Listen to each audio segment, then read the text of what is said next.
with Moroff in particular? Is it just sort of tough to find a spot for him on the roster, given Rodriguez and Frazier now kind of back in that utility role?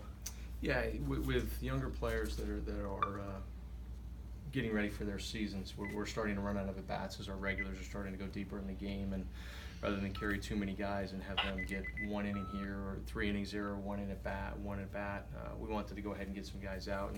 And in Max's case, we've got some other guys that we feel bring a different element, mostly offensive, mostly power off the bench in terms of the guys that are still in camp. We like Max a lot and think he will help this Major League team, and he might help this Major League team sooner than later. We feel comfortable with Sean at shortstop. Between Josh or Adam, we feel comfortable if we ever needed a third shortstop in a Major League game. We do like Max's switch hit opportunity, but to allow him to continue to grow and continue to develop. With Jordan and with Max on the Major League club last year, as much as they were, you run the risk of stunting a young player's growth if he's not getting at bats. And in Max's case, we wanted him to get out and go continue to get opportunities to play and grow and develop both offensively and defensively. Neal, with Nick, obviously he struggled in his start yesterday, elevated a few pitches. Is he still a guy that can be in the mix for a spot start? Absolutely. We're pleased with some of the lessons that Nick learned this year, build off some of the good things he did a year ago. The changeup and curveball are still weapons for him. We have an understanding as to maybe why the fastball didn't play as well yesterday, and he's going to be able to rectify that and to have it play better. But he has Major League weapons, and absolutely a guy we have complete confidence can come up and make Major League starts, or could come up out of our bullpen if we moved one of our young starters that may begin the season in the bullpen into the rotation. With Brent's, just by virtue of the fact that he doesn't have any options remaining, do you feel like he kind of is that guy who could be the sort of last bench spot, who's somebody coming off the bench there? Yeah, and we've talked about it before. We want players to make the decisions for us because of how they play. We don't want tiebreakers, and out of option status is a tiebreaker. We still like the power, but with the camp that Osuna's having, his ability to play third, first, right, with the camp that Jordan is now starting to have, struggled a little bit early, but is showing the signs that we've seen. So we're going to have an interesting decision, and then we also may carry 13 pitchers to start the season, even with the multiple off days. So that is another option for us, is we may carry an extra arm, given the depth of the arms, given the quality. Our relievers have tended to have a little bit of a challenge getting into that second inning. We've talked about wanting multiple innings out of our pen. Brault and Glass now, if they're not in the rotation, can provide that, but the ability to have some other relievers give us 2 innings if need be in the middle of a game in case the starter can't get through a lineup a third time, or just with the volume of games. So we go from 3 off days in a very short period of time to, I think, multiple times where we've got 10 plus games consecutively in April as we roll into May. So with the optionability of most of the guys in our bullpen, with the optionability of everyone except Brent's, we may fluctuate back and forth between 12 and 13 and 13 and 12. How much is Frazier's ability to play left and play it fairly well kind of play it into that decision to possibly go with 13 to start? Actually, the ability of David to play third and first really well, the ability to play Sean anywhere on the field except maybe pitcher and catcher, and I hope we don't have to ever see him catch, but I'm sure he'd go handle that fine as well. And then Adam's versatility, it allows to potentially go a player short on the bench to have the extra arm in the pen. The ultimate question becomes what has the biggest impact? That extra ability to pinch hit in Osuna, in Brent's, or in Luplo's case, or the ability to maybe give us another inning in the middle, or allow Clint to go get a starter earlier, or to go get a reliever earlier if we're struggling, or to protect our guys early as we're coming out of the gates. So some of these decisions will be out of the player's control. It'll just be fit on the roster and what decision we ultimately decide to go with. But they also can help that by how they play and how they go about it. Is this a decision you guys have made, or is this still being kicked back and forth? Still being kicked back and forth. Okay. Again, with what Osuna's done, with the inability to option Brent's, and the reason we went and got him is still there, and Jordan, just the threat that Jordan brings, but also, where does the rotation end up? Where do our relievers end up this final week? And again, as we've talked about several times, the opening day roster may change very quickly. It's not going to be the same on May 1st, and because of the flexibility we have in a variety of spots, it may be an evolving process. And yet we also understand how hard it is for players to come up and go back.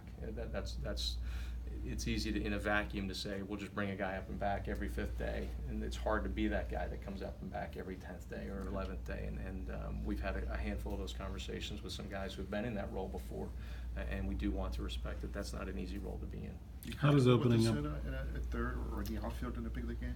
We are. Again, we have other players that would probably be there in front of him. We love the bat. I mean, that's what we're most comfortable with, and he can flat play first base. But can he handle third base? Can he handle right field? Pick spots for him, absolutely. David is going to be the alternative at third base, and then even if there's other things that we would do, but if there's a pinch hit and a double switch, Jose, absolutely, we're comfortable with him in right or at third base. Most comfortable, obviously, at first base, but Josh Bell likes to play a lot and is capable of playing a lot, and we anticipate he'll continue to do so. When you're talking about 13, 12, how much does starting in an American League ballpark change that? And might you make a decision that this is the group we want to have for Pittsburgh, but actually it's going to be a different group that first series in Detroit? Yeah, and that's where the optionability and the flexibility that we have with the group that are competing for those final bullpen spots, or in 2 of the 3 cases competing for that final bench spot, that will play a factor. Again, at the same time, we don't want to become inhuman and just, these are moving pieces and they're pieces on a checkerboard and they can move all over the place. We want to be respectful of the guys and how hard they work and how they and how they've worked to earn their spot on a club and how they can help a club win. This has a chance to be a really fun Indianapolis club. As we sit here today, we're going to have a significant rotation, not only in the starting rotation, but on that position player club. There's a ton of guys that we think can help win at the next level, and that bullpen is going to be interesting as well. So we're going to have depth that we haven't had as much of in the past. We're going to have some challenges in playing time, and Espo at AAA is going to have some interesting mixing and matching going on to keep all of these guys sharp and to keep all these guys growing. Neal, how close are you to a decision on the rotation here? I mean, as we've talked with our players about, we had 4 guys last year that had earned their spot in the rotation. We were fully comfortable with Joe Musgrove being in our rotation. Brault and Glass now have shown some really good things, and they've also shown that we've got some things to continue to work on. We are comfortable with those 7. We'll pick 5 from it. The 5 are out front, and nothing has changed that at this point in time. I mean, I know we haven't announced who our 5 are, but it's been pretty straightforward, and we haven't pulled any punches from our other guys as well. It's nice to be in a position where we have 7 guys that we're completely comfortable with. 8 if you include Nick Kingham, who we are comfortable with, can come up and make starts for us. So we feel good about this group, and trying to refine some things here. As a group, we haven't gotten the results that maybe we'd anticipated, but we're looking forward to closing some gaps here as we finish up camp. Do you guys know who's going to be taking the 2nd and 3rd games in Detroit? I'm not sure we've talked with them yet, and so that I need to make sure that we had those conversations. Is Musgrove realistic for opening day at this point? Todd has said that it's kind of a baseball build-up issue now, not a health thing. Yeah, Joe really had a minor hiccup, but as you're getting stretched out to get to 6 and 100, a minor hiccup can throw you off that chart, and the calendar becomes a challenge. And he will be healthy for opening day. It's a matter of where he falls in the rotation. Again, with the multiple off days early, how far do we push whoever Nova starts opening day? Do we push him to his 6th day or to his 7th day because of the off days?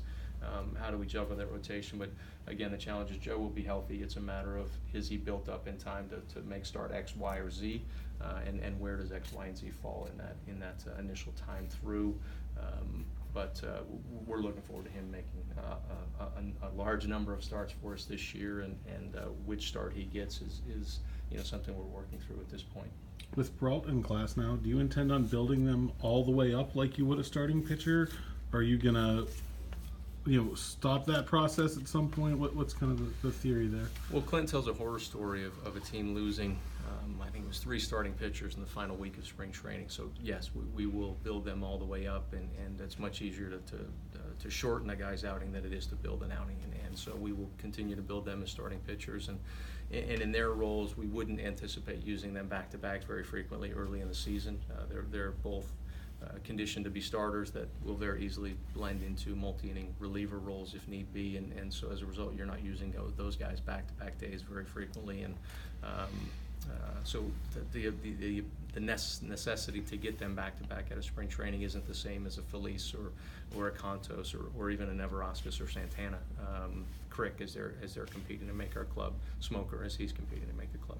Is Brault more of an early inning guy and Glasnow maybe a later inning guy if they're bullpen guys? Well, with the construction of our bullpen, Rivero, Contos, and likely Felice will be handling most of the high leverage situations. Glasnow and Brault will get really important outs at some point during the middle of that game.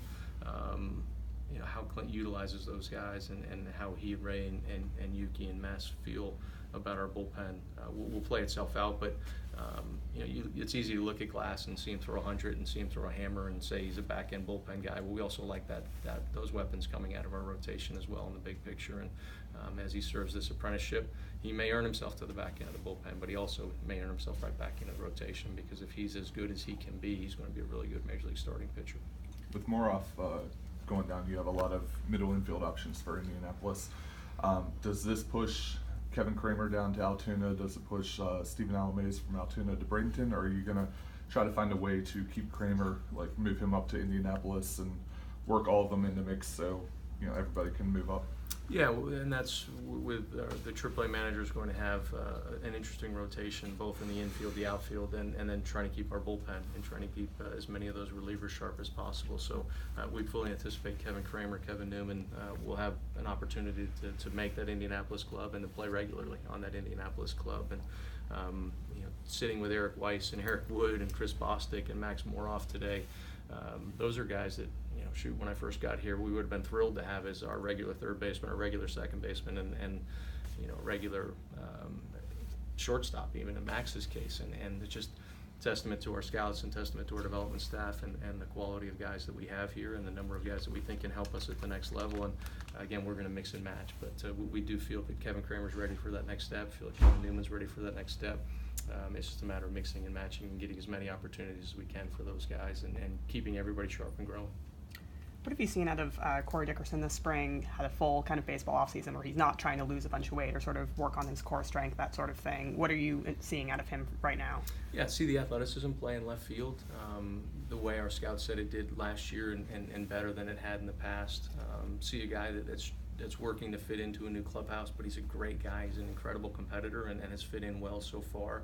And you see a guy getting ready for the season and ready to go out and prove that he's closer to the player that he was in the first half, and prove that he's healthy, prove that he's ready to go out and help a team win games.